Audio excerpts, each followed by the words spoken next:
You know the names, Ramses, Tutankhamun, Nefertiti, but what you weren't taught is how they all belong to one single explosive dynasty. The New Kingdom wasn't just a period of peace, it was an age of empire building, religious revolution, and near total collapse. See the true story of ancient Egypt's most dramatic and chaotic golden age. Welcome to beautiful history, where every story is an adventure.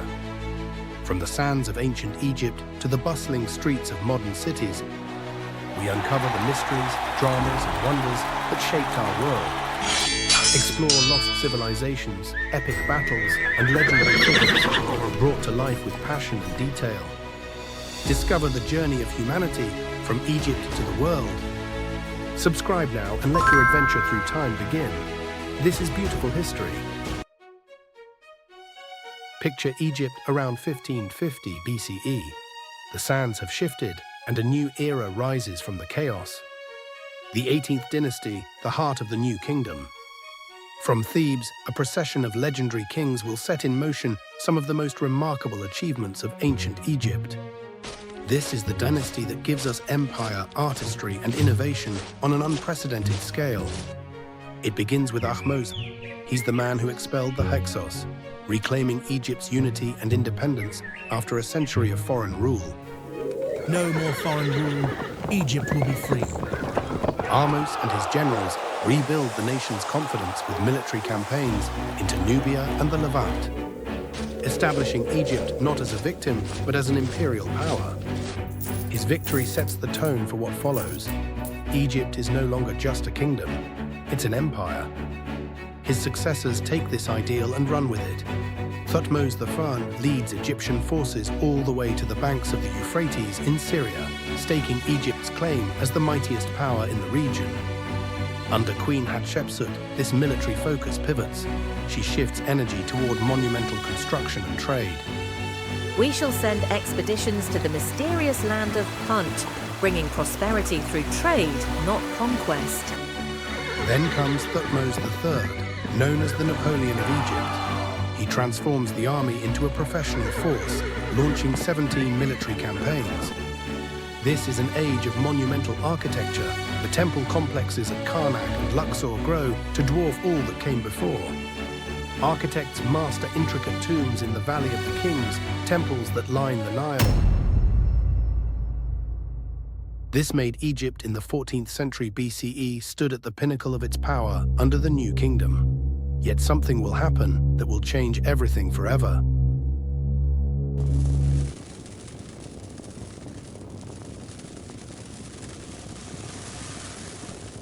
This was an age of sudden upheaval, unprecedented religious revolution. The winds of change first swept Thebes with Akhenaten, previously known as Amenhotep IV. He decreed the singular reverence of Aten, the radiant sun disk, dismantling the authority of the powerful Amun priesthood. The pharaoh's radical vision culminated in the founding of a wholly new capital, Akhenaten, horizon of the Aten. Within the city's straight-lined boundaries, Akhenaten led processions beneath the blazing sun. Walls were inscribed not with stoic gods of old, but with scenes of daily life, of the royal family worshipping Aten's abstract glory. Yet as Akhenaten withdrew from diplomatic life, distant vassals pleaded for Egyptian aid that never came. After 17 contentious years, Akhenaten vanished, his exact end shrouded in mystery. In the shadow's aftermath, the court scrambled to restore order. Brief reigns ensued before the enthronement of Tutankhaten, a young royal of uncertain parentage, placed on the throne by elder officials. Almost as swiftly as his predecessor had dismantled it, Tutankhamun restored the worship of the traditional gods. Akhenaten was abandoned, royal tombs returned to the Valley of the Kings, and the sun's singular reign ended. Under the guidance of wise advisors, Tutankhamun sought reconciliation, but real power was wielded behind the scenes. Yet Tutankhamun's reign was brief, ending in his late teens.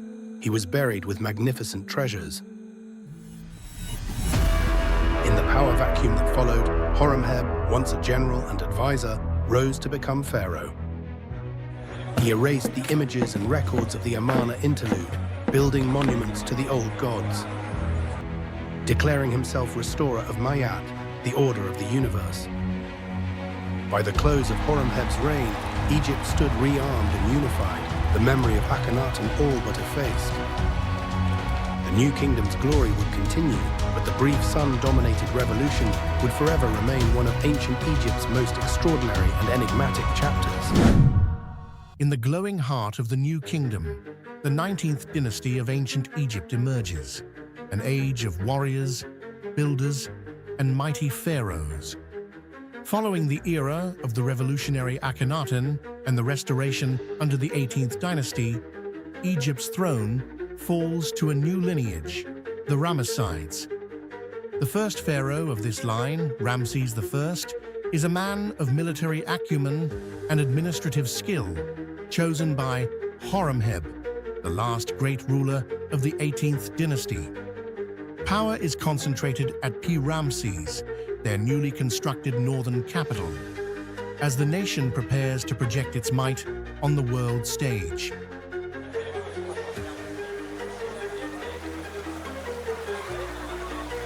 His reign is brief, setting the stage for his son Seti I.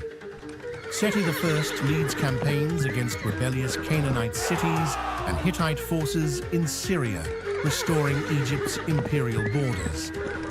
For the glory of Egypt and the gods. At home, he embarks on a vast program of construction, filling the land with majestic temples and memorials.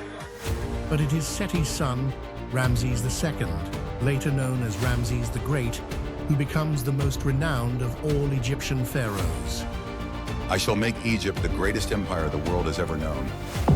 Taking the throne in his late teens, Ramses rules for over 6 decades, waging monumental campaigns against the Hittite Empire. The climax comes at the clash at Kadesh, a battle that ends inconclusively, but Ramses seizes the opportunity to compose grand inscriptions proclaiming victory.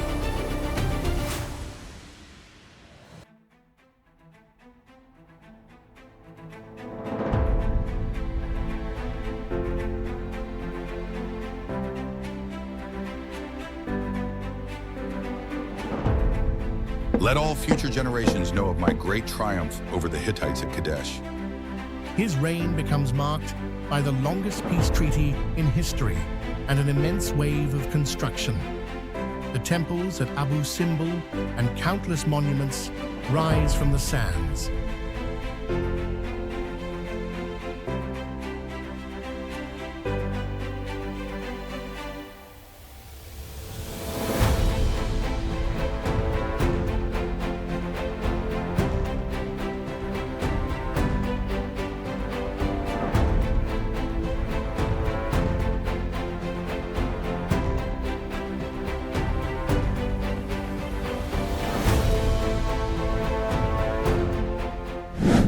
Behind Ramses, his successors struggle to maintain the empire's vast holdings. Meremptah faces a dire threat in the form of the Sea Peoples. The Sea Peoples were a group of tribes to have attacked Egypt and other Mediterranean regions around 1200 BC. Egypt will not fall to these foreign invaders. But the cracks begin to show.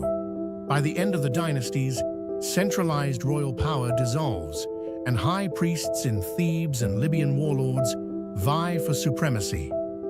The age of empire has passed, yet the monuments and inscriptions of the 19th and 20th dynasties endure, silent witnesses to Egypt's final golden age.